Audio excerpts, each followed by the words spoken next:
محکمہ موسمیات نے کراچی سمیت سندھ کے مختلف اضلاع میں 28 اپریل سے 1 مئی تک بارشوں کی پیش گوئی کی ہے۔ اس دوران گرج چمک کے ساتھ بارش ہوگی۔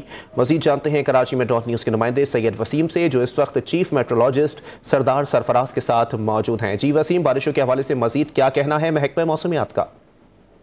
جس وقت میں موجود ہوں محکمہ موسمیات کے دفتر میں، چیف میٹرولوجسٹ سردار سرفراز میرے ساتھ ہمراہ موجود ہیں اور بات کر رہے ہیں ہم کراچی اور سندھ میں جو بارش برسانے والا سسٹم ہے، کتنی بارش جو ہے وہ متوقع ہے، اس حوالے سے بات کریں گے ہم۔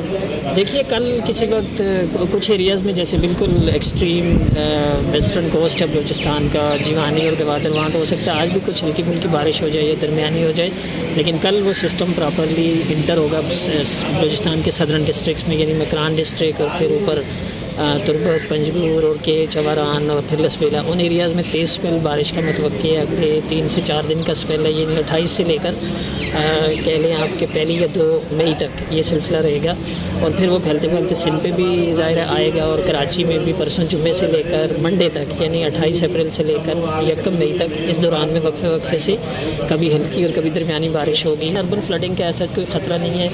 ایک اور غلط چیز پھیلائی گئی ہے کہ سمندر میں طوفانی ہو جائے گی، اس کی وجہ سے ماہی گیروں کو الرٹ کیا گیا، ایسا بالکل نہیں ہے۔ کراچی کے حوالے سے جو ایک ابہام تھا کہ اربن فلڈنگ کا خدشہ اور یہ اس طرح کی قیاس آرائیاں سامنے آ رہی تھیں، اس کو یکسر مسترد کر دیا گیا ہے چیف میٹرولوجسٹ سردار سرفراز کی جانب سے۔ جی